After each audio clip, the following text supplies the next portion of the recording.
been a year and a half since I had a sink or cabinets. You heard that right. This NYCHA resident who doesn't want to show her face hasn't had cabinets or a sink in nearly 600 days. It's been stressful. I already deal with depression, anxiety, and it's just like an overload on top of that. What am I supposed to do? Where to put your pots and pans? They're in the garbage bag. A leak on the floor above hers in the Gompers Houses on the Lower East Side forced maintenance to rip everything out.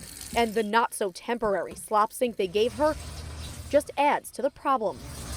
This happened just days after her gas was restored. That was out for over a year. NYCHA's solution, a hot plate she was forced to use to make food for her 2 children. One is in a wheelchair. I want to put in for a transfer, but I need to be close to his hospitals, and I don't know where they'll send me.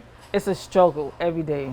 You know, what can you do? She pays $1,200 a month for this space, despite the roach infestation. And she's not the only one with complaints. These are life issues, and these are, like you say, quality of life, but it is life. Fix her apartment, but Father Tom McNamara works with hundreds of residents, and he says the neglect is out of control. According to a report from Citizens Budget Commission, within 10 years, 90% of NYCHA housing will have deteriorated to an extent that it wouldn't be cost-effective to repair them.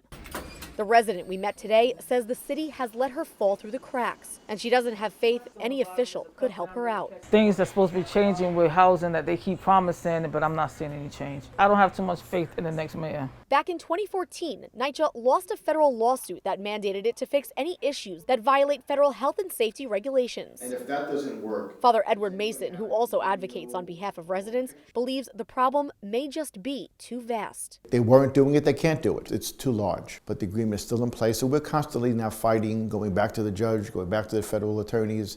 We reached out to NYCHA, both about the apartment we visited today and general neglect across the city, but our requests for comment were not answered. On the Lower East Side, Jessica Easthope, Currents News.